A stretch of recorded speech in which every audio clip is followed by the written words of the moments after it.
జనగాం జిల్లా పాలకుర్తి గడ్డపై కాంగ్రెస్ జెండా ఎగురవేయడమే ప్రధాన లక్ష్యంగా కార్యకర్తలు నాయకులు పనిచేయాలని పార్టీ ఎస్సీ సెల్ అధ్యక్షుడు నల్లా శ్రీరాములు పిలుపునిచ్చారు. దేవరుప్పల మండలం రామచంద్రపురంలో పార్టీ నాయకుడు అల్లం ప్రదీప్ రెడ్డి అధ్యక్షతన నియోజకవర్గంలోని అన్ని మండల పార్టీ ముఖ్య నాయకుల సమావేశం ఏర్పాటు చేశారు. ఈ సందర్భంగా నల్లా శ్రీరాములు మాట్లాడుతూ రాష్ట్ర ప్రభుత్వం అవలంబిస్తున్న ప్రజా వ్యతిరేక విధానాలను ప్రజల్లోకి తీసుకుపోవాలని కోరారు. ఈ కార్యక్రమంలో పార్టీ ముఖ్య నాయకులు అధిక సంఖ్యలో పాల్గొన్నారు. అతను అనుమతి తీసుకొని అతని దగ్గరికి పోయి మనకున్నటువంటి సాధక బాధకాలన్నీ వినిపించుకొని తప్పకుండా ఈ నియోజకవర్గానికి మంచి లీడర్స్ ఉండు ప్రజా వ్యతిరేక కార్యక్రమాలు నిర్వహిస్తున్నటువంటి టీఆర్ఎస్ పార్టీ ఎండగట్టి ఇక్కడ కాంగ్రెస్ పార్టీ జెండా ఎగురుతుందన్న విషయాన్ని సభాముఖంగా తెలియజేస్తున్నాం. అదేవిధంగా గతంలో మొన్న రాహుల్ గాంధీ గారు కన్యాకుమారి నుండి కాశ్మీర్ వరకు చేసినటువంటి పాదయాత్ర చూసి బీజేపీ గవర్నమెంట్ జరుచుకుంది.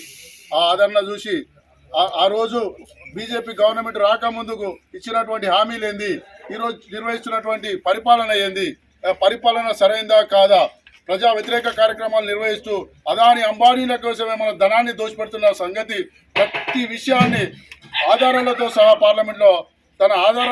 పార్లమెంట్లో చూపెట్టినటువంటి ఘనత మన రాహుల్ గాంధీ గారిది.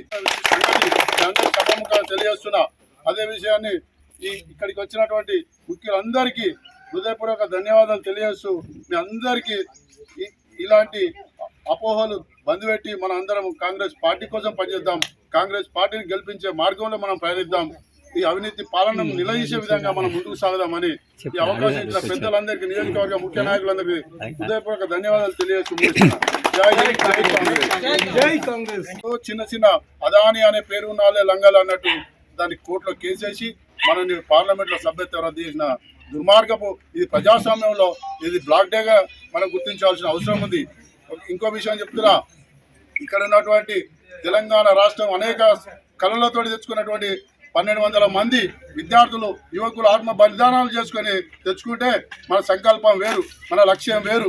ఇలా వచ్చినటువంటి తెలంగాణ ఎవరి పాలయ్యిందిరో, తెలంగాణ ఎవడేలుతున్నారు అనే సందంగా జరుగుతున్నటువంటి ఈ విషయాన్ని మన అందరం తప్పకుండా ఇక్కడ రాహుల్ గాంధీ కేంద్రంలో రాహుల్ గాంధీ ప్రధానమంత్రి అవుతాడు, రాష్ట్రంలో రేవంత్ రెడ్డి గారు ముఖ్యమంత్రి అవుతాడన్న విషయాన్ని సభా వేదిక ద్వారా తెలియజేస్తూ తప్పకుండా రానున్నది 24లో కాంగ్రెస్ గవర్నమెంట్ అని ఈ సభాముఖంగా తెలియజేస్తూ 2024 రాహుల్ గాంధీ గారి నాయకత్వం, సోనియా గాంధీ గారి నాయకత్వం, జై కాంగ్రెస్, జై కాంగ్రెస్, రేవంత్ రెడ్డి గారి నాయకత్వం, సోనియా గాంధీ గారి నాయకత్వం, రాహుల్ గాంధీ గారి నాయకత్వం, ఆర్కే గారి నాయకత్వం, జై కాంగ్రెస్.